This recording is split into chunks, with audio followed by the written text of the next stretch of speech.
میری رائے تو بس یہی ہے کہ میرے نزدیک سائنس صداقت شاہ ایک ناقابل اعتبار آدمی ہے، اور میں اس جھوٹے انسان کی کسی بات کا یقین نہیں کر سکتا۔ قانون کی ذمہ داری ہے کہ اس شخص اور اس کے حوریوں سے آئینی ہاتھوں سے نپٹے، ورنہ آگے بھی یہ اور اس جیسے لوگ ملک کی بدنامی کا سبب بنے رہیں گے۔ عرفان اللہ کا لفظ سب شہر میں بچھا ہوا تھا۔ مجھے یقین ہو گیا کہ بازل اسی مالون کی اولاد ہے۔ اتنے گھٹیا بندے کی اولاد بازل جیسی ہی گھٹیا ہو سکتی ہے۔ وکی نے ٹی وی کی آواز بند کی اور دانت کچکچاتے ہوئے تبصرہ کیا۔ مجھے تو اس صورتحال کو دیکھ کر اعظم کے سلسلے میں سخت تشویش ہو رہی ہے۔ جس طرح پولیس اس کی بازیابی سے مکر رہی ہے، اس کو دیکھتے ہوئے تو یہی کہا جا سکتا ہے کہ وہ لوگ اعظم کو میڈم ایکس کے حوالے کر چکے ہیں یا کرنے کا ارادہ رکھتے ہیں۔ تم نے دیکھا ہے نا کہ میڈیا بھی اس معاملے میں کیسے خاموش تماشائی بن گیا ہے، اور سوائے اس چینل کے جسے طاہر نے اپروچ کیا تھا، کسی نے اس سلسلے میں کوئی آواز نہیں اٹھائی۔ معاذ نے تشویش کا اظہار کیا۔ ہمارا نام نہاد آزاد میڈیا ہمیشہ ایسا ہی کرتا ہے۔ ان کی آزادی کی حقیقت بس اتنی سی ہے کہ یا تو یہ ڈنڈا پیر کی مانتے ہیں یا پھر پیسہ پیر کی، اس کے علاوہ ان کا کوئی دین ایمان نہیں ہے۔ وکی بہت دبا ہوا تھا۔ ان حالات میں ہم یہ بھی امید نہیں رکھ سکتے کہ قانونی طور پر اعظم کا حصول ممکن ہو سکتا ہے۔ ہمیں خود ہی اس کے حصول کے لیے کوئی عملی قدم اٹھانا پڑے گا۔ مجھے کوئی اعتراض نہیں، کرتے ہیں کچھ پلان۔ وکی فوراً تیار ہو گیا۔ ہمیں سب سے پہلے تو یہ کھوج لگانا ہوگی کہ اعظم ہے کہاں۔ اس ڈی ایس پی کی گردن پکڑتے ہیں، وہی کم ضرف بتائے گا کہ بچے کو کہاں غائب کیا ہے۔ وکی نے ڈی ایس پی کے لیے گالی نکالی۔ لالا سے کہو اس کی ریکی کروائے، پھر ہم اس پر ہاتھ ڈالتے ہیں۔ چارو نے مشورہ دیا۔ کس کی ریکی کروانے کی بات ہو رہی ہے؟ لالا خود وہاں چلا آیا اور چارو کا جملہ سن کر استفسار کیا۔ ڈی ایس پی کی، جس نے مومی کا انکاؤنٹر کیا اور اعظم پر قبضہ کیے بیٹھا ہے۔ وکی نے اس کے سوال کا جواب دیا۔ D S P Zaheer Khan, اس پر تو میں نے پہلے ہی بندے لگائے ہوئے ہیں، اس کے منٹ منٹ کی رپورٹنگ ہو رہی ہے۔ لالا نے مزے سے بتایا۔ لو یو لالا، ایسے تو گرو نہیں مان رکھا ہم نے تمہیں۔ لالا کے جواب پر وکی کا چہرہ کھل اٹھا اور اسے سراہنے کے بعد فخر سے معاذ اور چارو کی طرف دیکھتے ہوئے بولا، تو پھر کریں پلان؟ بالکل۔ معاذ مسکرایا۔ اس سے پہلے ذرا اس بازل کے بچے کا بھی حساب کتاب کر دو۔ بہت ہنگامہ مچا رکھا ہے اس نے ہوش میں آنے کے بعد سے، سارا دن ننگی گالیاں دیتا رہا ہے۔ اصغر کا دماغ گھوم گیا تو ٹیٹوا دبا دے گا اس کا۔ لالا نے ان کی توجہ بازل کی طرف مبذول کروائی۔ اس کا فیصلہ بشرا نے کرنا ہے۔ میں اسے صرف اور صرف بشرا کی خاطر جگہ جگہ ڈھونڈتا پھر رہا ہوں، ورنہ اس سے بہت پہلے نجات حاصل کر چکا ہوتا۔ تو پھر بلوا لیتے ہیں بشرا کو، اسے یہاں لانا تو کوئی مسئلہ ہی نہیں۔ لالا نے اس کا جواب سن کر فوراً پیشکش کی۔ بس تو پھر بلوا ہی لو اسے، تاکہ ڈی ایس پی پر ہاتھ ڈالنے سے پہلے یہ قصہ نمٹ جائے۔ وکی نے تجویز دی۔ کیوں معاذ؟ ساتھ ہی معاذ کی رائے بھی لی۔ بالکل بلوا لو۔ معاذ سے بھی تاکید کی تو لالا نے اصغر کو اس سلسلے میں ہدایات جاری کر دیں۔ بشرا کی آمد تک وہ ڈی ایس پی ظہیر کے متعلق رپورٹ کی روشنی میں اس پر ہاتھ ڈالنے کے سلسلے میں لایا عمل طے کرتے رہے۔ تقریباً سوا گھنٹے بعد بشرا کو وہاں لایا گیا تو معاذ اسے دیکھ کر پوری جان سے کام کیا۔ یہ وہ خوش شکل اور چہکتی بلبل سی بشرا تو تھی ہی نہیں جو اس کے ساتھ یونیورسٹی میں پڑھا کرتی تھی۔ وہ بشرا تو مشرق و مغرب کے حسن کا بہترین امتزاج تھی۔ اس کی گوری رنگت، بھوری آنکھیں اور تیکھے نقوش دیکھنے والے کو دوبارہ پلٹ کر دیکھنے پر لازماً مجبور کرتے تھے۔ پلٹ کر لوگ شاید اب بھی دیکھتے ہوں، لیکن اب دیکھنے والی آنکھوں میں ستائش کی بجائے ترہیم و کراہت کے سوا بھلا کیا ہوتا ہوگا۔ اس کا داغدار چہرہ، لکوے کے مریض کی طرح ٹیڑھا منہ، دائیں ہاتھ کی ٹیڑھی میڑھی انگلیاں اور لگڑاہٹ زدہ چال، ہر تبدیلی نے معاذ کے دل کو تڑپا کر رکھ دیا۔ وہ بے حادثہ ہی اس کا نام پکارتا ہوا اس کی طرف لپکا۔ بشرا بھی اپنے جذبات پر قابو نہیں رکھ سکی اور تڑپ کر اس کے سینے سے لگ گئی۔ معاذ سی کیتھر میں گمشدگی کے بعد وہ اس سے پہلی بار مل رہی تھی، اور اس عرصے میں وہ بہتحاشا آزمائشوں اور تکالیف سے گزری تھی۔ اس سے ہم نے عزیز والدین کو کھویا تھا، بازل کی ہوس کا نشانہ بنی تھی، ایک شریف و باوقار لڑکی سے باربی جیسی کلب گرل بننے پر مجبور ہوئی تھی، اور آخرکار بازل کے ہاتھوں ایسی سک اٹھائی تھی کہ اپنا روپ، صحت اور آزادی سب کھو دی تھی۔ ان سب تکالیف سے گزرتے ہوئے وہ غصے و انتقام کی آگ سے تو بھرتی رہی تھی، لیکن اسے وہ غم گسار شانہ نہیں ملا تھا جس پر آنسوؤں کی صورت اپنا غم بہا سکتی۔ آج میسر آیا تو وہ اتنا ٹوٹ کر روئی کہ ماس کی قمیص اس کے آنسو سے تر ہو گئی۔ اس کا ہر آنسو تیزاب کی طرح ماس کے سینے پر گرا اور وہ اتنی شدید اذیت سے گزرا کہ خود پر قابو پانا مشکل ہو گیا۔ آؤ میرے ساتھ۔ غم و غصے کی انتہا پر پہنچ کر اس سے روتی ہوئی بشریٰ کو خود سے الگ کیا اور اس کا ہاتھ تھام کر اسے اپنے ساتھ لیے اس سمیت بڑھا جہاں باسل کو قید میں رکھا گیا تھا۔ وکی اس کا انداز دیکھ کر اس کے پیچھے ہی لپکا تھا۔ اس کے اشارے پہ تہخانے کا دروازہ کھولا گیا اور ماس اور بشریٰ سمیت وہ بھی نیچے پہنچا۔ یہاں ایک چھوٹے سے حصے میں سلاخیں لگا کر باسل کو زنجیروں سے باندھ کر رکھا گیا تھا۔ ماس بشریٰ کا ہاتھ چھوڑ کر اس حصے میں گھسا اور بندھے ہوئے باسل پر ٹوٹ پڑا۔ باسل اس اچانک ٹوٹنے والی آفت پر بھوکلا کر رہ گیا۔ بندھے ہوئے ہونے کی وجہ سے بچاؤ کی ویسے ہی کوئی گنجائش نہیں تھی، اوپر سے ماس کا غصہ بھی انتہا کو پہنچا ہوا تھا۔ ایک ڈیڑھ منٹ میں ہی اس کی ناک اور ہونٹوں سے خون بہتا ہوا دکھائی دینے لگا۔ باندھ کر مارنے کو ہیرو گیری سمجھتا ہے؟ اتنا زور ہے بازو میں تو مجھے کھول کر مجھ سے مقابلہ کر۔ باسل کی نظر سلاخوں کے پار بشریٰ پر پڑی تو ساری صورتحال سمجھ گیا اور کٹیلے لہجے میں ماس کو چیلنج کیا۔ کھولو، کھولو اسے، میں بتاتا ہوں اسے کہ کمزور عورتوں کو زیر کرنے اور کسی مرد سے مقابلہ کرنے میں فرق ہوتا ہے۔ ماس وکی کی طرف دیکھ کر زور سے چیخا۔ وکی اس حکم کو ماننے میں ذرا سا متحمل ہوا، لیکن پھر اس نے وہاں ڈیوٹی پر موجود شخص کو باسل کی زنجیریں کھول دینے کا اشارہ کیا۔ جب تک وہ شخص زنجیریں کھولتا رہا، ماس قصرے فاصلے پر کھڑا باسل کو کینہ دوز نظروں سے گھورتا رہا۔ سلاخوں سے باہر بشریٰ بھی دم بخود کھڑی سرخ آنکھوں سے اس شخص کو دیکھ رہی تھی جس سے اس نے دنیا میں سب سے زیادہ نفرت کی تھی۔ جیسے ہی زنجیریں کھولیں، باسل نے سب سے پہلے زنجیریں کھولنے والے شخص کو اپنی لپیٹ میں لینے کی کوشش کی۔ ماس کے لیے اس کی یہ حرکت غیر متوقع نہیں تھی۔ اس سے اپنی لات گھمائی اور اس زور سے باسل کے منہ پر رسید کی کہ وہ جا کر سلاخوں سے ٹکرا گیا۔ ایک طرف منہ پر پڑنے والی لات نے اس کے جبڑے کو ہلا کر رکھ دیا تھا تو دوسری طرف سلاخوں سے ٹکرانے کے باعث اسی کنپٹی پر نیل پڑ گیا۔ لیکن وہ باسل تھا، کوئی عام آدمی نہیں جو چوٹ کھا کر ڈہ جاتا۔ وہ زور سے دھاڑا اور تڑپ کر ماس پر جوابی حملہ کیا۔ وہ اپنی سر کی ٹکر سے ماس کے پیٹ کو نشانہ بنانا چاہتا تھا۔ ماس نے صرف اتنا کیا کہ عین وقت پر پھرتی سے ایک طرف ہو گیا۔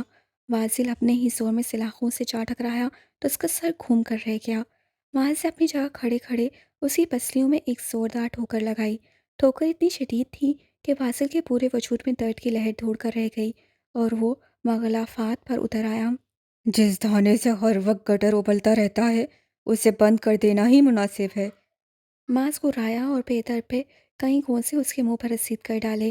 ان گھونسوں کے نتیجے میں جانے کتنے دان ٹوٹے اور کہاں کہاں سے زبان کٹی۔ اس کا منہ خونم خون ہو گیا۔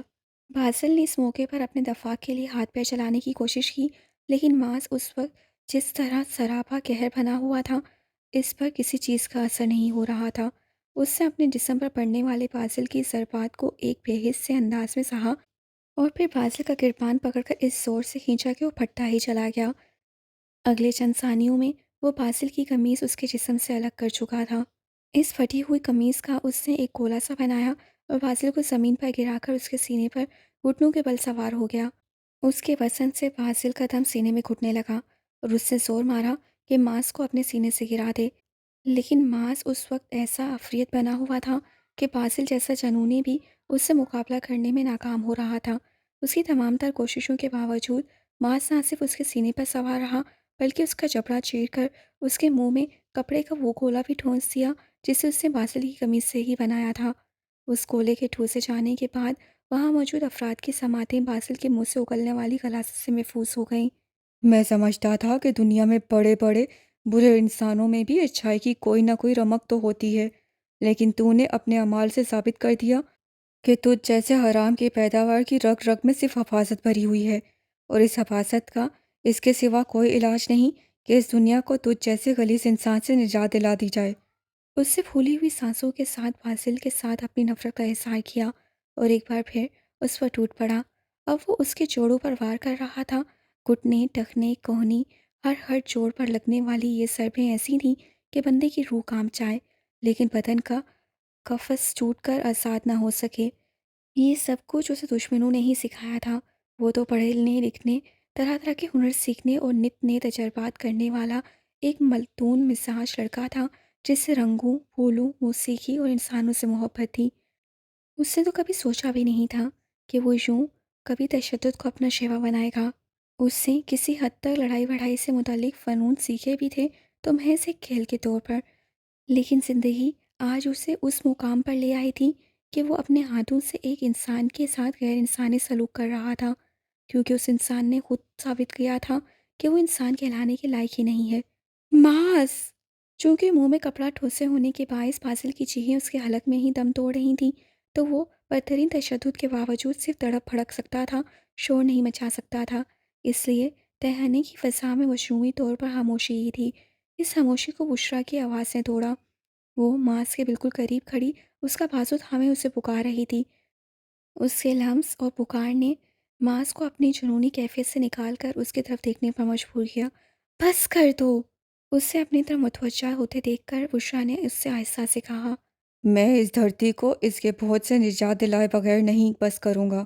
اس سے ماتھے پر آئے پسینے کے قطرے بازو سے صاف کرتے ہوئے وحشت زدہ لہجے میں جواب دیا۔ اس نے سب سے زیادہ ظلم میرے ساتھ کیا ہے اور اس کے لیے سزا کے تعین کا حق سب سے زیادہ مجھے حاصل ہے۔ ٹھیک ہے، تم دے لو اسے سزا، لیکن اس کی جان بخشی کی بات نہ کرنا، نہ ہی اس کے لیے آسان موت تجویز کرنا۔ وہ اس وقت ہٹ درم ہو رہا تھا۔ میں اس کو سزائے موت نہیں دینا چاہتی۔ بشریٰ نے ایک ایک لفظ ٹھہر ٹھہر کر ادا کرتے ہوئے اپنا فیصلہ سنایا۔ لیکن یہ اسی کا حقدار ہے۔ معاذ کا لہجہ احتجاجی تھا۔ موت اس کو ایک جھٹکے میں ساری تکالیف سے نجات دے دے گی۔ میں چاہتی ہوں یہ زندہ رہے، لیکن اس صورت کہ ہر لمحے اپنے لیے موت کی تمنا کرے اور موت اس پر مہربان نہ ہو۔ اس بار نفرت کا ایک طوفان تھا جو اس کے لہجے میں کروٹیں لے رہا تھا۔ کیا چاہتی ہو؟ معاذ نے اسے غور سے دیکھتے ہوئے دریافت کیا۔ سب سے پہلے تو اس سے اس کی اس مردانگی کا عزم چھین لو جو اسے شریف عورتوں کی عزتیں پامال کرنے کے لیے اکساتا ہے۔ اس سے فرمائش کی تو ایک پل کے لیے معاذ سمجھا نہیں، پھر سمجھ کر دم بخود رہ گیا۔ باسل جیسے نطفہ حرام کے لیے واقعی یہی سزا بنتی تھی۔ اس کے بعد اسے ہاتھ پیروں اور زبان سے معذور کر کے شہر کے ایسے حصے میں پھینکنا جہاں عورتوں کا بہت گزر ہو۔ یہ اپنے آس پاس سے عورتوں کو گزرتا دیکھے لیکن اس میں اتنی ہمت نہ ہو کہ انہیں انگلی بھی لگا سکے۔ اسے دیدہ عبرت بنا دو، لیکن اس لائق نہ چھوڑو کہ یہ اپنا دکھ درد کسی سے کہہ سکے۔ بشریٰ کے اندر کی نفرت پوری طرح باہر نکلی تھی اور باسل کے لیے ایسی سزا کا تعین کیا تھا جو واقعی موت سے بدتر تھی۔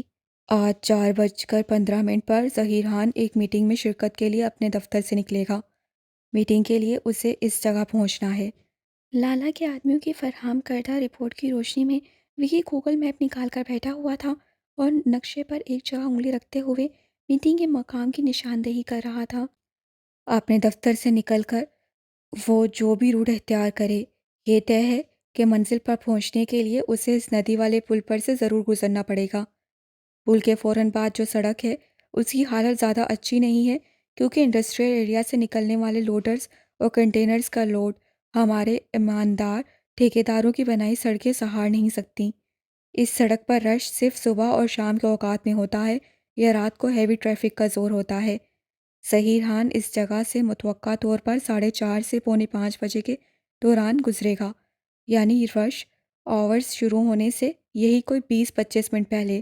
اس لیے ہمارے پاس گنجائش ہے کہ ہم اسے اس مقام پر گھیر لیں۔ وکی نقشے پر سڑک کی نشاندہی کرتے ہوئے روانی سے بولتا جا رہا تھا۔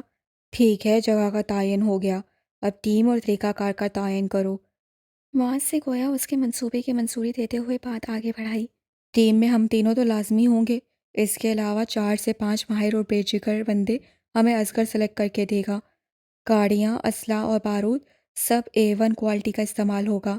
بارود؟ معاذ چونکا۔ بارود تو استعمال کرنا پڑے گا معاذ بھائی۔ D S P Zaheer Khan کی گاڑی کے ساتھ سیکیورٹی کے لیے الگ سے پولیس موبائل ہوگی۔ ہمیں زیادہ الجھن میں پڑنے سے بچنے کے لیے موبائل کو اڑانا پڑے گا۔ لیکن یہ کیسے ہو سکتا ہے؟ ہم ایسا نہیں کر سکتے۔ معاذ نے سر کو زور سے نفی میں جنبش دی۔ یہ ہمیں کرنا پڑے گا، اس کے بغیر ہمارے لیے ظہیر خان تک رسائی ممکن نہیں ہوگی۔ لیکن اسے سمجھانے کی کوشش کی۔ میں ہرگز بھی اس بات کی منظوری نہیں دے سکتا وقاص۔ یہ پولیس والے ہمارے ہم وطن ہیں جو روزی روٹی کے لیے اپنی جان ہتھیلی پر رکھ کر VIPs کی حفاظت کرتے ہیں۔ یہ بیچارے مر جائیں گے تو پیچھے ان کے گھر والوں کا کوئی والی وارث نہیں ہوگا۔ حالات کچھ بھی ہوں، میں ہر صورت میں اپنے وطن سے محبت کرتا ہوں اور کسی طرح اس بات کو قبول نہیں کر سکتا کہ دہشت گردوں کی طرح بے قصور لوگوں کو بلا تفریق اڑا کر رکھ دوں۔ اس نے شدت سے وکی کے منصوبے کی مخالفت کی۔ بات تو بالکل ٹھیک ہے۔ اگر کسی ملک کے شہری ہی اپنے املاک اور افراد کو نقصان پہنچانے لگے تو وہ ملک تو بالکل تباہ ہو کر رہ جائے گا۔ جارو نے محض سے اتفاق کیا۔ یہاں آلریڈی ہی یہ کام ہو رہا ہے۔ اگر ایسا نہ ہوتا تو ہم اس ڈی ایس پی کے اغوا کی منصوبہ بندی ہی کیوں کر رہے ہوتے؟ یہ محض کرپٹ ہے اور اپنی وردی اور اختیارات کو مظلوموں کے حق میں استعمال کرنے کی بجائے ظالم کے حق میں استعمال کر رہا ہے تاکہ اپنے عہدے کی قیمت کھری کر سکے۔ میں تو کم از کم اپنے دل میں ایسے شخص کے لیے کوئی ہمدردی نہیں رکھتا۔ وکی نے منہ بناتے ہوئے اس قدرے تلخی لہجے میں اس کی بات کا جواب دیا۔ فرد واحد کے عمل کا بدلہ بے قصور لوگوں سے نہیں لیا جا سکتا۔ D S P Zaheer corrupt ہے تو ہمیں صرف اسی کا احتساب کرنا ہوگا۔ مگر کیسے؟ وہ تو اپنے محافظوں کی فوج کے بغیر نکلتا ہی نہیں ہے۔ وکی جسوس ہوا۔ ہم اس کو اس کے گھر پر گھیریں گے۔ ماں سے فیصلہ سنایا۔ گھر پر؟ لیکن وہاں تو اور بھی زیادہ سیکیورٹی کے انتظامات ہوں گے۔ وکی حیران اور متراس ہوا۔ اس کا ہم انتظام کر لیں گے۔ بہتر ہے کہ تم لالا کو اس میٹنگ میں شامل کر لو تاکہ میں اس سے پوچھ سکوں کہ وہ ہمیں کیا کچھ فراہم کر سکتا ہے اور کیا نہیں۔ وہاں سے اپنا فیصلہ سنایا۔ تھوڑی دیر میں لالا ان کے درمیان میں موجود تھا اور ماس کا تجویز کردہ منصوبہ توجہ سے سن رہا تھا۔ یہ ایک اچھا منصوبہ ہے جس پر ہم تھوڑی سی تبدیلی کے ساتھ عمل کر سکتے ہیں۔ اس نے اپنی رائے دی۔ کیسی تبدیلی؟ ماں سے سوال کیا۔ ڈی ایس پی کے گھر میں بے ہوش کرنے والی گیس کا دخول اور ہم لوگوں کا ماسک پہن کر اندر داخل ہونا عملی طور پر اتنا زیادہ نہیں۔ گھر اچھے خاصے وسیع رقبے پر قائم ہے اور ہم اتنی بڑی مقدار میں نہ تو بے ہوش کرنے والی گیس حاصل کر سکتے ہیں اور نہ ہی کامیابی سے اسے پورے گھر پر اپلائی کر سکتے ہیں۔ خاص طور پر وہ ملازمین جو رات کی ڈیوٹی پر اوپن ایئر میں گھومتے رہتے ہیں یا اپنے کوریڈورز میں سوئے ہوئے ہوتے ہیں، ان کا اس سے کچھ نہیں بگڑنے والا۔ لالا نے انہیں منصوبے کے کمزور پہلو سے آگاہ کیا۔ دوسری صورت میں ہمیں وہی روایتی طریقہ اختیار کرنا پڑے گا کہ ڈی ایس پی کسی ملازم کو توڑیں اور کھانے یا مشروب میں خوابآور دوا ملا کر تمام مکینوں اور ملازمین کے بے ہوش ہونے کا انتظار کریں۔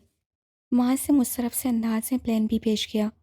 یہی مناسب رہے گا، لیکن اس پر فوری طور پر عمل کرنا مشکل ہوگا۔ ملازمین میں سے ایسے فرد کا انتخاب کرنا جو اس کام کو انجام دے سکے اور لالچ کے تحت ٹوٹ بھی جائے اپنی جگہ ایک دقت طلب کام ہے۔ لالا نے منظوری دی تو وکی نے اعتراض اٹھایا۔ یہ تو وکی ٹھیک کہہ رہا ہے۔ ہمارے پاس وقت ضائع کرنے کی گنجائش نہیں ہے۔ پہلے ہی ہمیں کچھ تاخیر ہو چکی ہے اور مجھے ڈر ہے کہ مزید تاخیر کی صورت میں ہمارے لیے عازم تک رسائی مشکل نہ ہو جائے۔ ماس کے لہجے میں اندیشے بول رہے تھے۔ صرف ایک دن انتظار کر لو، کل رات تک میں سارے انتظامات کر لوں گا۔ لالا نے یقین دہانی کروائی تو اسے نہ چاہتے ہوئے بھی ایک دن کی تاخیر پر آمادہ ہونا پڑا۔ انتظار کا یہ سارا وقت انہوں نے اپنے منصوبے کی خامیاں ڈھونڈتے ہوئے گزارا۔ وارم اپ کے لیے ورزش اور جاگنگ وغیرہ بھی کرتے رہے۔ وکی نیلی کی عیادت کے لیے بھی گیا۔ اسے علاج اور خدمت کے لیے بہترین سہولیات فراہم کی گئی تھیں، اس لیے زخم بہترین حالت میں تھے، لیکن جذباتی طور پر وہ اب بھی برے حال میں تھی۔ مومی کی دائمی جدائی کے صدمے نے اسے بالکل نچوڑ کر رکھ دیا تھا اور وہ غم و اندوہ کی تصویر نظر آتی تھی۔ وکی اس سے ملنے پہنچا تو وہ اس سے بنا کچھ کہے خالی نظروں سے تکتی رہی۔ کچھ تو بولو نیلی۔ وکی اکیلے بولتے بولتے تھک گیا تو اس نے التجا کی۔ بولنے کو کچھ رہا ہی نہیں۔ میں تو بس اس بات پر حیران ہوں کہ اس کے بغیر میری سانسیں کیسے چل رہی ہیں۔ اس کے لہجے میں ایسی کھلاہٹ تھی کہ وکی کو اپنا دل کٹتا ہوا محسوس ہوا اور ایسا لگا کہ تسلی کے سارے لفظ کہیں کھو گئے ہوں۔ اس روز جب وہ اور میں کھیتوں میں چھپے ہوئے تھے اور پولیس انہیں ڈھونڈتی ہوئی وہاں پہنچ گئی تھی تو پتہ ہے کیا ہوا تھا؟ پولیس والوں کی نظر اس پر نہیں پڑی تھی۔ وہ سیدھے مجھ تک پہنچے تھے اور مجھ سے کچھ فاصلے پر چھپا ان کی نظروں سے بالکل محفوظ تھا وہ، لیکن مجھے پولیس والوں کی نظروں میں آتے دیکھ کر اس سے برداشت نہیں ہوا اور خود کی پرواہ کیے بغیر مجھے تحفظ دینے کے لیے میرے سامنے آ گیا۔ ان ظالموں نے اسے میرے سامنے چھلنی کر ڈالا، لیکن میں اس خوش فہمی میں مبتلا رہی کہ جیسے میں ایک بھٹکی ہوئی گولی کھا کر بھی زندہ رہی ہوں، وہ بھی بچ گیا ہوگا۔ سب کچھ اپنی آنکھوں سے دیکھنے کے باوجود میرا دل نہ اس وقت اس کی موت قبول کرنے کے لیے تیار ہوا تھا، نہ ہی اب ہوتا ہے۔ میں ہر وقت اپنے ارد گرد اس کی خوشبو محسوس کرتی ہوں۔ ہر بار سونے کے لیے آنکھیں بند کرتے ہوئے میرے دل میں یہ خیال ہوتا ہے کہ جب دوبارہ آنکھیں کھولوں گی تو وہ میرے سامنے ہوگا، لیکن وہ نہیں ہوتا، اور اس وقت میرا دل چاہتا ہے کہ اپنا سر دیواروں سے ٹکرا ٹکرا کر اپنی جان دے دوں۔ وہ بولنے پر آئی تو بولتی چلی گئی۔ اس کا ہر لفظ وکی کے دل پر تازیانہ بن کر لگا، لیکن وہ سب کیے اسے سنتا رہا کہ جانتا تھا اگر وہ نہ بولی تو اس کا دل صدمے سے پھٹ جائے گا یا وہ سوچتے سوچتے پاگل ہو جائے گی۔ میں نے بنا ماں باپ کی یتیمی کی حالت میں پرورش پائی اور دنیا کے بہت سے سرد کرم دیکھے، اس لیے میں سمجھتی تھی کہ میں دنیا میں دوسری لڑکیوں سے زیادہ مضبوط ہوں۔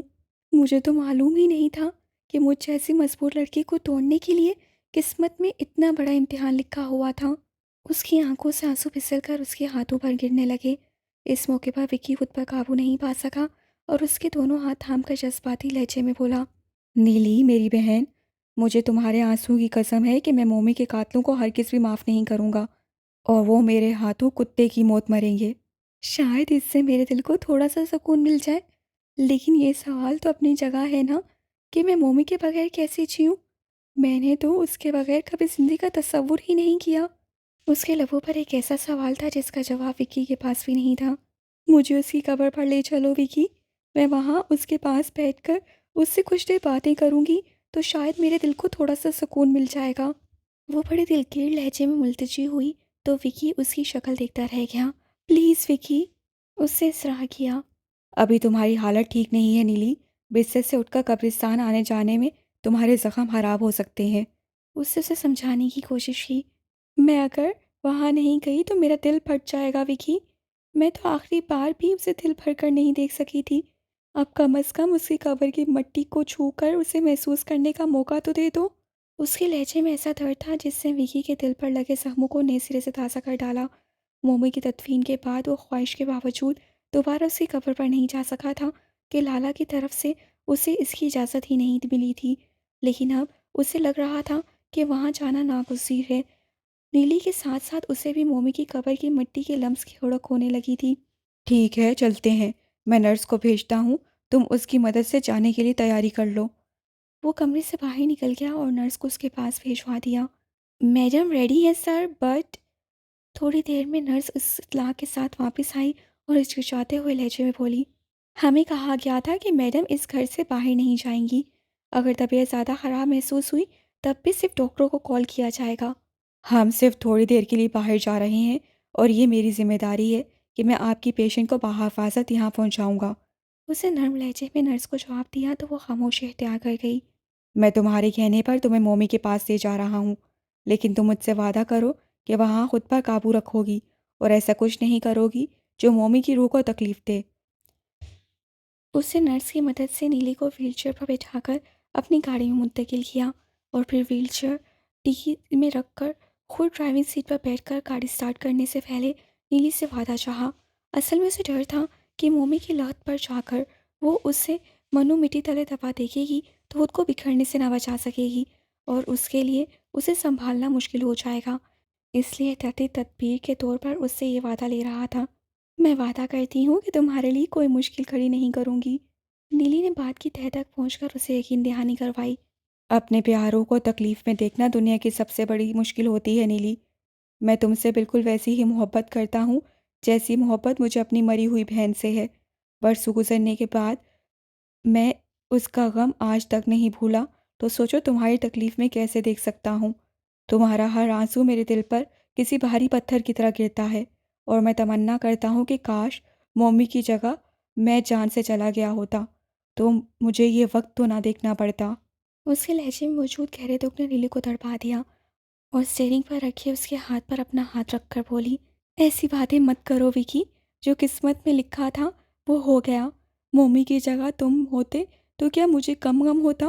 وہ شوہر تھا تو تم بھائی ہو، اور بھائیوں میں تو بہنوں کی جان ہوتی ہے۔ میں جانتا ہوں کہ میری بہن مجھ سے بہت محبت کرتی ہے اور اسی محبت کے ناطے مجھے یہ مان ہے کہ تم مجھے تکلیف سے بچانے کے لیے مومی کے غم کو حوصلے سے برداشت کرنے اور بھولنے کی کوشش کرو گی۔ وہ ہر صورت اسے زندگی کی طرف واپس لانا چاہتا تھا۔ میں کوشش کروں گی، تم دعا کرنا کہ خدا مجھے اس کوشش میں کامیاب کرے۔ اس نے کوشش کی کہ مسکرا سکے لیکن بس لب بھینچ کر رہ گئے۔ وکی نے اس منظر کو دیکھ کر لب بھینچ لیے لیکن پھر اسے بہلانے کے لیے موضوع بدل کر ادھر ادھر کی باتیں کرنے لگا۔ قبرستان تک کا راستہ جلدی کٹ گیا۔ اس سے گاڑی روک کر ڈیکی سے ویل چیئر نکالی اور اسے اس پر بٹھاتے ہوئے بولا، قبرستان کی زمین ہموار اور پکی نہیں ہے، اس لیے مومی کی قبر تک پہنچتے پہنچتے تمہیں جھٹکے لگ سکتے ہیں۔ میں جتنا ممکن ہوا تمہیں آرام سے وہاں تک لے جاؤں گا، بس تم کرسی کے ہینڈل مضبوطی سے تھام کر خود کو اس پر اچھی طرح جمائے رکھنا۔ ساتھ ہی اس نے ویل چیئر کے ساتھ منسلک حفاظتی بیلٹ بھی اسی کمر اور پیٹ کے گرد کس دی اور ویل چیئر کو سہج سہج کر آگے بڑھایا۔ کچی زمین میں تھوڑی سی نمی بھی تھی جس کی وجہ سے پہیوں کو حرکت کرنے میں مشکل پیش آ رہی تھی۔ ایک آدھ جگہ تو پہیے پھنس ہی گئے لیکن وکی کسی نہ کسی طرح انہیں نکالنے میں کامیاب ہو ہی گیا۔ کچی زمین کے علاوہ دوسری مشکل رستے کی تنگی تھی۔ قبریں ہر طرف اس طرح پھیلی ہوئی تھیں کہ ان کے درمیان سے ویل چیئر کو گزارنا مشکل ہوا جا رہا تھا۔ احتیاط کے باوجود ایک بار دائیں جانب کے پہیے ایک اندر کو بیٹھ چکی قبر پر سے گزر گئے۔ اس سے دل ہی دل میں قبر میں دفن مردے سے معافی مانگی اور شکر ادا کیا کہ نیلی کو اس بات کا پتہ نہیں چل سکا۔ اللہ اللہ کر کے وہ کسی نہ کسی طرح مومی کی قبر پر پہنچ ہی گئے۔ قبر کی مٹی گیلی تھی اور اس پر پڑے گلاب کے پھولوں کی پتیاں بھی تازہ تھیں۔ اس نے اندازہ لگایا کہ اس سرکس کمپنی کے مالک یا کسی ساتھی کی محبت کا اظہار ہے۔ مومی دوستانہ مزاج کا لڑکا تھا اور اس کے ساتھ کام کرنے والے تمام افراد اس سے محبت کرتے تھے۔ جب وہ سرکس میں کام کرنے کے لائق نہیں رہا تھا تب بھی اس کے ساتھی ورکر اس کے ساتھ دوستی نبھانے کے لیے اس سے ملاقات کرنے آتے رہتے تھے، یہاں تک کہ انہوں نے اس کی عدم موجودگی میں نیلی کا بہت خیال رکھا تھا۔ تو قیاس بالکل درست تھا کہ اس کی لحد پر بکھرے پھول انہی کی محبت کا اظہار ہے۔ ایک بات کہوں وکی؟ اس سے قبر کے قریب ویل چیئر کھڑی کی ہی تھی کہ نیلی اس سے مخاطب ہوئی۔ ضرور کہو۔ اس سے نیلی کے سب سے سرخ پڑتے چہرے سے نگاہ چراتے ہوئے اسے اجازت دی۔ میرا مومی اعظم کو بچاتے ہوئے اپنی جان سے کیا ہے، اس کی یہ قربانی رائگاں نہ جانے دینا اور اعظم کو اس کی ماں تک ضرور پہنچانا۔ یقین کرو اعظم وہ بچہ ہے جو بنا ماں بنے ہی میرے اندر ممتا کا احساس جگا گیا تھا۔ میں اسے اس کے دشمنوں کے درمیان تصور کرتی ہوں تو میرا کلیجہ منہ کو آنے لگتا ہے۔ تم فکر نہ کرو، ہم سب مل کر اعظم کی بازیابی کے لیے اپنی بہترین کوششیں کر رہے ہیں۔ اللہ نے چاہا تو جلد ہی وہ ہمارے پاس ہوگا۔ تب تم خود اسے لے کر اس کی ماں کے پاس جانا اور اسے بتانا کہ بے شک تم نے اس بچے کو جنم دیا ہے لیکن میری ممتا میں بھی کوئی کمی نہیں ہے۔ ہو سکتا ہے اسے برا لگے اور وہ سوچے یہ کون ہوتی ہے 4 دن کے ساتھ میں میری برابری کرنے والی۔ اس نے وکی کا مشورہ سن کر حشے کا اظہار کیا۔ نہیں، اسے برا نہیں لگے گا بلکہ شاید سکون محسوس ہو کہ اس کے بعد کوئی اسی کی طرح اس کے بچے سے محبت کرنے والی ہستی موجود ہے۔ وکی نے یاست سے جواب دیا تو وہ ایک پل کے لیے ساکت ہو گئی۔ موت نے اس سے اس کے مومی کو ہی نہیں چھینا تھا، وہ ایک معصوم سے اس کی ماں کو چھین کر لے جانے کے لیے بھی گھات لگائے بیٹھی تھی۔ موت اس چیز کا نام تھا جو ہر روز اس کائنات میں بے شمار المیوں کو جنم دیتی ہے۔ اس کے آس پاس دور تک پھیلی قبروں میں دفن مردے اپنے پیچھے جانے کس کس کو بلکتا چھوڑ کر آئے تھے۔ نہ جانے والوں کو رکنے کا اختیار تھا، نہ پیچھے رہ جانے والوں کے آنسو زنجیر بن کر ان کے قدموں میں لپٹنے کی قدرت رکھتے تھے۔ مالک کے فیصلے تھے جن کے آگے جلد یا بدیر سب کو سر جھکانا تھا۔ جو پہلے مرحلے میں سر تسلیم خم کر دیتا اس کے لیے صبر کا اجر تھا۔ صبر نہ کرنے اور رونے پیٹنے سے بھی قدرت کا فیصلہ تو تبدیل نہ ہوتا، بس صبر کا اجر چلا جاتا اور گریزساری کرنے والا مالک کے پسندیدہ بندوں کی فہرست میں جگہ نہ بنا پاتا۔ جو خود پسندیدہ افراد کی فہرست میں شامل نہ ہو، اس کے اپنے پیاروں کے حق میں کی گئی دعا کی قبولیت بھلا کیا ضمانت ہو سکتی تھی؟ خیالات کا ایک ریلا سا تھا جو اس کے دماغ سے گزرتا چلا گیا۔ وہ یہ بھی نہیں جانتی تھی کہ ان خیالات کی حیثیت کیا ہے، لیکن بس ایک دم سے اس کا دل تھم سا گیا تھا، اور وہ جو کہ گمان کر رہی تھی کہ وکی سے وعدہ کرنے کے باوجود مومی کی قبر پر پہنچ کر اپنا سب کھو دے گی، حالت صبر میں آ گئی تھی۔ اسی حالت میں اسے دعا کے لیے ہاتھ بلند کیے اور پورے خشوع و خضوع سے مومی سمیت تمام مسلمان بہن بھائیوں کی مغفرت طلب کرنے لگی۔ وکی نے بھی خاموشی سے دعا کے لیے ہاتھ بلند کر دیے اور دونوں ہر طرف سے کٹ کر دعا مانگنے میں مستغرق ہو گئے۔ بہت دیر بعد سر اٹھایا تو وکی کی پہلی نظر ایک ہتھیار پرست بندے کی طرف اٹھی۔ وکی سے نظر ملنے پر وہ حفاظت سے مسکرایا۔ وکی نے سراری طور پر اپنی گن نکالنے کی کوشش کی، لیکن اس نے اس کے بالکل قریب ایک ہوائی فائر کیا اور سہخند لہجے میں بولا، ایسی ویسی کوئی غلطی کرنے کی کوشش مت کرنا میری جان، ورنہ میں بلا تکلف تمہارے جسم میں سے جان نکال لوں گا۔ کون ہو تم اور کیا چاہتے ہو؟ وکی نے اسے خوشمگین نگاہوں سے گھورتے ہوئے دریافت کیا۔ ہمارا ایک شکار تم ہمارے پنجوں سے نکال کر لے گئے تھے، بس اسی کی واپسی چاہتے ہیں۔ ویسے داد ہے اس ذہین دماغ کی جس نے اس قبر کی نگرانی کا مشورہ دیتے ہوئے دعویٰ کیا تھا کہ کچھ بھی ہو ہیر ایک دن اپنے رانجھے سے ملنے یہاں ضرور آئے گی۔ اس کے جواب نے واضح کر دیا کہ وہ نیلی کے پیچھے آیا ہے۔ میرے ہوتے ہوئے تم اسے انگلی بھی نہیں لگا سکتے۔ وکی سن کر گرایا، تمہارے ہونے کی کیا گارنٹی ہے؟ تم ہر طرف سے گھیرے جا چکے ہو اور اسے بچانا تو دور کی بات، خود اپنی جان بھی سلامت لے کر یہاں سے نہیں نکل سکو گے۔ وہ یقینی طور پر پہلے سے وہاں گھات لگائے بیٹھے تھے اور انہیں بہت خاموشی سے گھیرے میں لے لیا تھا۔ صورتحال بے حد نازک ہو چکی تھی اور ایسی کوئی راہ دکھائی نہیں دے رہی تھی کہ وہ نیلی کو بحفاظت یہاں سے نکال کر لے جا پاتا۔ حقیقتاً اس طرح پھنس جانے پر اس کی پیشانی ارغلودہ ہو گئی تھی اور وہ خود کو بڑا بے بس محسوس کر رہا تھا۔ میں بغیر کسی مزاحمت کے اس شرط پر تم لوگوں کے ساتھ چلنے کے لیے تیار ہوں کہ اسے کچھ نہ کہو اور صحیح سلامت یہاں سے جانے دو۔ لیلی نے اس موقع پر حیرت انگیز چہرہ کا مظاہرہ کیا اور مضبوط لہجے میں اس شخص سے مخاطب ہوئی، ایسا بالکل نہیں ہو سکتا۔ میں لعنت بھیجتا ہوں ایسی زندگی پر جس کے بدلے ان ظالموں سے تمہارا سودا کیا جائے۔ وکی نے فوری طور پر اس کی بات کو رد کر دیا۔ کیا کہنے ہیں بھائی، ایک مرا نہیں تو دوسرا عاشق جان نثار کرنے کے لیے تیار کھڑا ہے۔ اس شخص نے نہایت لوفرانہ انداز سے تبصرہ کیا جسے برداشت کرنا وکی کے بس میں نہیں تھا۔ وہ کسی بھی طرح کے انجام کی پرواہ کیے بغیر گالیاں بکتا ہوا اس شخص کی طرف لپکا۔ فوراً ہی فضا میں گولی چلنے کی آواز گونجی اور نیلی کے لبوں سے تیز چیخ برآمد ہوئی۔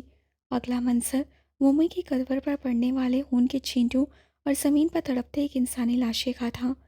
انسان جو بہت بڑبولا اور مغرور ہے، لیکن اس کی حقیقت بس اتنی ہے کہ اپنے وجود پر اترنے والی چھوٹی سی گولی کو بھی سہ نہیں پاتا اور کسی حسیر کنچوے کی طرح ہاک میں لوٹنے لگتا ہے۔ کیوں کی یہ حماقت؟ لالا کی قہر برساتی نظریں وکی پر جمی ہوئی تھیں اور وہ لالا سے نظریں ملانے کی جرأت نہ پاتے ہوئے گردن جھکائے ہوئے بیٹھا تھا۔ تو نے میرے لاڈ کا فائدہ اٹھاتے ہوئے ہمیشہ اپنی منمانی کی ہے اور کبھی نہیں سوچا کہ تجھے کچھ ہوا تو میرے دل پر کیا گزرے گی۔ ٹھیک ہے، نہ سوچ میرے بارے میں، پر اس کا تو سوچ لے جسے اپنے نام پر ویرانے میں بٹھا کر آیا ہے، اور اگر اس کا بھی خیال نہیں ہے تو اس کا سوچ لے جس نے ابھی تیری صورت بھی نہیں دیکھی۔ کیا چاہتا ہے تو؟ باپ کے نام پر اس کے پاس فقط ایک نام ہو اور وہ کبھی نہ جان سکے کہ باپ کا پیار اور شفقت جس چیز کا نام ہے۔ لالا بے حد جذباتی ہو رہا تھا۔ اس کی آخری بات نے تو وکی کے دل کو بھی مٹھی میں بھینچ لیا۔ وہ خود بغیر باپ کے پلا تھا، اس سے بہتر بھلا کون جان سکتا تھا کہ باپ سے محرومی زندگی میں کون کون سی محرومیوں کو جنم دیتی ہے۔ اور وہ نیلی، اس کی حالت ایسی تھی کہ تو اسے اٹھا کر قبرستان لے گیا۔ کیا ارادہ تھا تیرا؟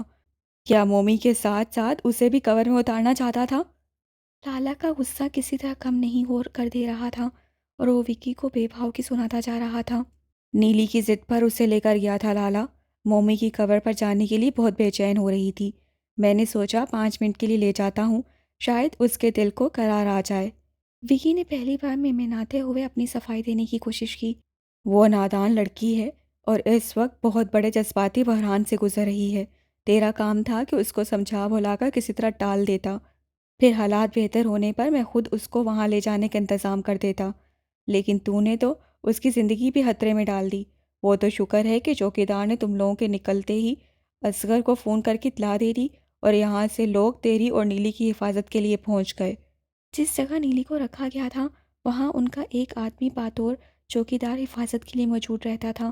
ضرورت پڑنے پر وہ باہر کے چھوٹے موٹے کام بھی نپٹا دیتا تھا، لیکن اس کا بنیادی کام سیکیورٹی کا ہی تھا۔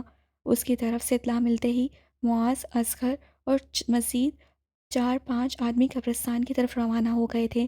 انہوں نے یہ ہوشیاری کی تھی کہ اپنی گاڑیاں قبرستان سے تھوڑے فاصلے پر ہی چھوڑ دی تھیں اور پیدل مختلف سمیتوں میں پھیل کر قبرستان پہنچے تھے۔ انہوں نے گوریلا لڑائی کے انداز میں نہایت خاموشی سے ان تینوں افراد کو چھاپ لیا تھا جو وکی اور نیلی کو گھیرے میں لیے بیٹھے تھے۔ 14 آدمی عین اس وقت ماس کی گولی کا شکار ہوا جب وہ وکی کو نشانہ بنانے جا رہا تھا۔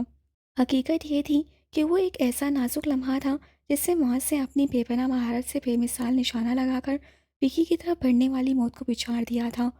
اگر وہ شخص معاذ کی گولی کا نشانہ نہ بنتا تو مومی کی قبر پر اس کی بجائے وکی کے خون کے چھینٹے پڑے ہوتے۔ جو ہونا تھا وہ ہو گیا اور اللہ کی مہربانی سے ہم محفوظ بھی رہے، لیکن اب تو مجھے اپنے بچنے پر افسوس ہو رہا ہے۔ نہ بچتا تو کم از کم اس وقت اس طرح ذلیل تو نہ ہو رہا ہوتا۔ وکی نے دیکھا کہ لالا کا غصہ کسی طرح کم نہیں ہو رہا تو منہ لٹکا کر دکھی لہجے سے بولا، ہاں مر جا سالے، پہلے تیرا باپ تجھے چھوڑ کر مر گیا تھا، اب تو اپنے بیٹے کو چھوڑ کر مر جا۔ میں تو پتھر کے دل کے ساتھ قیامت کے بورے سمیٹ کر آیا ہوں نا، کہ ایک ایک کر کے میرے اپنے مجھے چھوڑ کر جاتے رہیں اور میں پیچھے بیٹھا یتیموں کو پالتا رہوں۔ اس کی بات کے جواب میں لالا جیسے غصے اور کرب کی شدت کے ساتھ بولا، اس نے وکی کو گم کر دیا۔ لالا خود بھی اپنے لفظ پر دنگ رہ گیا۔ ساری زندگی جو بات اس سے ظاہر نہیں ہونے دی تھی وہ اچانک ہی لبوں پر آ گئی تھی۔ کیا کیا تعلق ہے تمہارا میرے باپ سے؟ لالا لاکھ دعائیں کرتا کہ وکی اس کی بات پر غور نہ کرے، لیکن وہ اس کے الفاظ کو پکڑ چکا تھا۔ کون ہوں میں تمہارا، اور کیا رشتہ ہے میرے تمہارے بیچ؟ کیا وجہ ہے کہ تم مجھے اس دیوانگی سے چاہتے ہو کہ مجھ پر اپنا سب کچھ نثار کرنے کے لیے تیار رہتے ہو؟ اس کے سوالوں نے لالا کے لیے راہ فرار نہیں چھوڑی تھی۔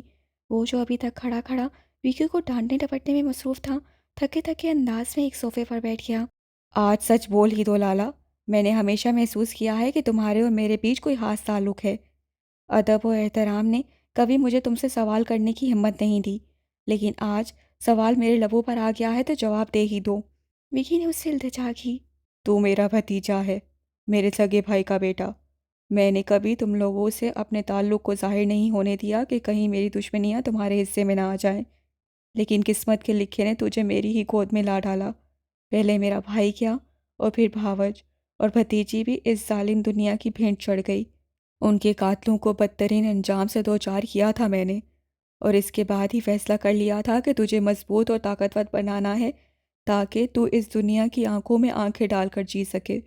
تو نے کبھی مجھے مایوس نہیں کیا، لیکن تیرے باپ کا خون رنگ دکھاتا ہے تجھ میں۔ تو اسی کی طرح جذباتی اور نرم و نازک احساسات کا مالک ہے، اور اکثر اسی کی طرح دماغ کی بجائے دل سے سوچنے لگتا ہے۔ لالا بولنے پر آیا تو بولتا چلا گیا۔ مجھ سے اپنا رشتہ کیوں چھپایا؟ وہ لالا کے عین سامنے گھٹنوں کے بل آ بیٹھا۔ کہا نا کہ اپنی دشمنیوں سے بچانے کے لیے دشمنوں کو خبر ہو جاتی کہ تو میرا بھتیجا ہے تو مجھے توڑنے کے لیے تجھے نشانے پر رکھ لیتے۔ بے شک ایسا ہو جاتا، لیکن میں یتیمی کے اتنے مکمل احساس کے ساتھ تو نہ جیتا۔ مجھے اطمینان ہوتا کہ میرے سر پر باپ نہ صحیح باپ کے بھائی کا ہاتھ ہے۔ وکی نے شکوہ کیا۔ میں نے تیرا خیال رکھنے میں کوئی کسر تو نہیں چھوڑی؟ کسر تو رہ گئی لالا، میں تیری کسی عنایت کو اپنا حق سمجھ کر وصول نہ کر سکا۔ ساری زندگی احسان کا قرض چڑھتا رہا میرے سر پر۔ اس کے لہجے کے درد نے لالا کو تڑپا دیا اور اس کے دونوں ہاتھ تھام کر دلگیر لہجے میں بولا، بس یہ سوچ کر معاف کر دے کہ میری نیت بری نہیں تھی، جو کیا تیرے بھلے کے لیے کیا۔ معافی مانگ کر گناہ گار کرتے ہو، بیٹا کہہ کر سینے سے کیوں نہیں لگاتے؟ وہ خفا ہو گیا تو لالا نے کھینچ کر اسے سینے سے لگا لیا۔ اس جذبات سے بھرپور لمحے میں دونوں ہی کی آنکھوں میں آنسو تھے۔ ایک طرف اپنے کو اپنا کہہ کر سینے سے لگانے کی خوشی تھی تو دوسری طرف ان اپنوں کا غم جنہیں آنکھیں تا قیامت نہیں دیکھ سکتی تھیں۔ کیا پوزیشن ہے؟ تمام سیکیورٹی کیمرے آؤٹ آف ورک ہو چکے ہیں، آپ لوگ آرام سے اندر جا سکتے ہیں۔ اپنے سوال کے جواب میں کانوں میں گونجنے والی آواز سے ماس کو خاصا پرسکون کر دیا۔ D S P Zaheer Khan نے اپنے گھر پر سیکیورٹی کے اچھے خاصے انتظامات کر رکھے تھے اور انہیں ہر انتظام کا انتظام کرنا پڑا تھا۔ ٹیلی فون کی تار کاٹ گئے وکی؟ اس طرف سے مطمئن ہونے کے بعد اس نے وکی سے رابطہ کیا۔ کاٹ گئے ہیں اور جیمر بھی کام کر رہا ہے۔ گڈ۔ وکی کی رپورٹ سنتے ہی اس سے بے حادثہ داد دی۔ لینڈ لائن کے علاوہ موبائل فونز کو ناکارہ بنانے کے لیے انہیں جیمر کا بندوبست کرنا پڑا تھا اور اب خود آپس کے رابطے کے لیے واکی ٹاکی استعمال کر رہے تھے۔ اندر کے ایک ملازم کو توڑ کر مکینوں اور ملازمین کو بے ہوش کرنے کا کام پہلے ہی کیا جا چکا تھا۔ پروگرام کے مطابق مذکورہ ملازم نے چائے، کافی یا دودھ گھر والے سونے سے پہلے جس بھی مشروب کا استعمال کرتے میں بے ہوشی کی دعا ملا کر سب کو دینے کے ساتھ ساتھ خود بھی پی لی تھی تاکہ شخص سے محفوظ رہے۔ اندر موجود افراد کا یہ بندوبست کرنے کے ساتھ ساتھ اب وہ سیکیورٹی کے دوسرے انتظامات کو فل کرنے میں مصروف تھے تاکہ سارا کام خاموشی اور صفائی سے انجام دیا جا سکے۔ دونوں گارڈز کو آف کر دیا۔ وہ وکی سے فارغ ہوا ہی تھا کہ چاروں کی طرف سے رابطہ کیا گیا۔ ڈی ایس پی جس ہاؤسنگ سوسائٹی میں رہتا تھا اس کا اپنا بھی حفاظتی انتظام تھا۔ سوسائٹی میں داخلے اور خراج کے صرف ایک رستے کو کھلا رکھا جاتا تھا اور وہاں پرائیویٹ سیکیورٹی ادارے کے تعاون سے باقاعدہ ایک چیک پوسٹ بنائی گئی تھی۔ دن کے اوقات میں بھی سوسائٹی میں داخل ہونے کے خواہشمند ہر باہر کے فرد کو تفتیش سے گزرنا پڑتا تھا اور اس کی طرف سے یہ نشاندہی ہونے کے بعد کہ وہ کس کا ملاقاتی ہے، پہلے اس متعلقہ مقیم سے تصدیق کی جاتی تھی، پھر اس شخص کو داخلے کی اجازت ملتی تھی۔ رات میں ظاہر ہے یہ احتیاط اور بھی زیادہ بڑھ جاتی تھی، اور وہ لوگ تو رات کے جس پہر وہاں آئے تھے اسے چیک پوسٹ پر موجود گارڈز کو مزید چوکنا کر دیا تھا، لیکن انہوں نے یہ چالاکی کی تھی کہ سب کے سب ایک ساتھ وہاں نہیں ٹپک پڑے تھے۔ محض اولالا کا ایک ساتھی بائک پر وہاں پہنچے تھے، جبکہ باقی ساتھیوں نے اپنی گاڑیاں کچھ فاصلے پر روک کر پیدل پیش رفت کرنے کے بعد ارد گرد پوزیشن سنبھال لی تھی۔ کس سے ملنا ہے؟ جب محض اور اس کا ساتھی چیک پوسٹ پر آ کر رکے تھے تو ایک گارڈ نے انہیں نہایت مشکوک نظروں سے دیکھتے ہوئے روکھے لہجے میں پوچھا تھا۔ اس ہاؤسنگ سوسائٹی میں جس طبقے کے لوگ رہتے تھے وہ یا ان کے ملنے جلنے والے عموماً بائک استعمال نہیں کرتے تھے۔ کچھ شوقین نوجوان استعمال کرتے بھی تھے تو وہ عام بائک سے ہی ہوتی تھیں۔ وہ کم از کم بھی اس قیمت کی بائکس ہوتی تھیں جس میں ایک مؤسسات طبقے کا شخص سیکنڈ ہینڈ کار خرید سکتا تھا۔ تو یوں تھا کہ معاذ اور اس کے ساتھی کی عام سی بائک نے سیکیورٹی والوں کے لیے ان کی حیثیت کا تعین کرنے میں آسانی کر دی تھی، اور وہ ان سے ان کی حیثیت کے مطابق پیش آ رہے تھے۔ ہمیں D S P Zaheer Khan صاحب سے ملنا ہے، انہوں نے ہمیں خود بلایا ہے۔ معاذ سے کسی نیم خواندہ شخص کے انداز میں گارڈ کے سوال کا جواب دیا تھا۔ اتنی رات کو؟ اس کا جواب سن کر گارڈ نے حیرت کا اظہار کیا۔ اب یہ تو صاحب کو معلوم ہے، انہوں نے ہمیں ابھی آرڈر کیا ہے تو ہم ابھی آ گئے ہیں۔ اسے جواب دیتے ہوئے معاذ کے لہجے میں بے نیازی تھی، جبکہ اس بے نیازی کے واضح اظہار کے لیے اپنے شانے بھی اچکائے۔ ٹھیک ہے، ادھر ہی رکو، ہم پہلے ڈی ایس پی صاحب سے تصدیق کر لیں۔ اس کے اعتماد نے گارڈ کو تھوڑا سا نرم کیا اور لکڑی کے کیبن میں بیٹھے اپنے ساتھی کی طرف پلٹا تاکہ اس سے اس سلسلے میں بات کر سکے۔ طریقہ کار یہی تھا کہ کیبن میں بیٹھ کر ڈیوٹی دینے والے کے پاس سوسائٹی کے تمام مکینوں کے رابطہ نمبر موجود ہوتے تھے اور وہی ضرورت پڑنے پر ان سے رابطہ کرتا تھا۔ ایک منٹ بات سنو۔ محض اسے پکارا اور جیسے ہی وہ پلٹا محض کے ہاتھ میں موجود سپرے کی بوتل سے ایک پھوار نکل کر سیدھی اس کے چہرے پر پڑی۔ اس سے پہلے کہ کوئی کچھ سمجھ سکتا، معاذ کے ساتھ موجود شخص اور اندھیرے میں ادھر ادھر چھپے ساتھی حرکت میں آ گئے۔ پھرتی اور مہارت سے سیکیورٹی گارڈز کو غیر فعال کرتے ہوئے انہوں نے اس بات کا دھیان رکھا تھا کہ ان میں سے کسی کو ناقابل تلافی نقصان نہ پہنچ سکے۔ وہ سب بیچارے روزی روٹی کے چکر میں کم سہولیات کے ساتھ کم تنہاؤں میں سیکیورٹی گارڈز کا یونیفارم پہن کر دوسرے کی حفاظت کے لیے اپنا آپ داؤ پر لگا دینے والے وہ لوگ تھے جنہیں کچھ ہو جاتا تو پیچھے ان کے اہل خانہ کو پوچھنے والا کوئی نہیں تھا۔ چیک پوسٹ پر موجود ان 3 عدد گارڈز کا بنا گولی چلائے بے ہوش کرنے میں کامیاب ہو جانے کے بعد ان کے لیے ڈی ایس پی کے گھر تک رسائی زیادہ مشکل نہیں تھی۔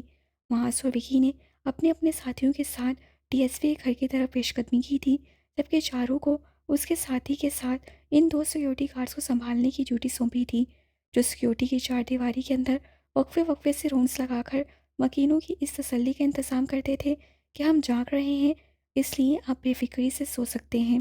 انہوں نے اپنے 2 ساتھی احتیاطاً چیک پوسٹ پر بھی چھوڑ دیے تاکہ اگر کوئی بھی غیر معمولی صورتحال پیش آئے اسے سنبھالا جا سکے۔